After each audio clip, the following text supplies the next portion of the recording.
papatayin, sir. Ganun talaga. Ganun talaga. Para mo akong papatayin. Sir, oh, hindi tayo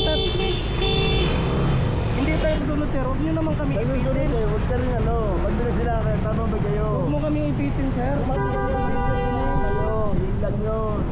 Grabe kayo. Forget delivery lang. Ano na, sige na. Ayaw magreklamo ka. Mahirap talaga kausap kapag mga mayayaman. Simple lang naman eh. Siyempre, paano siya maka-overtake? Ipakaliwa ako, tapos siya pakaliwa din. O-overtake pa siya.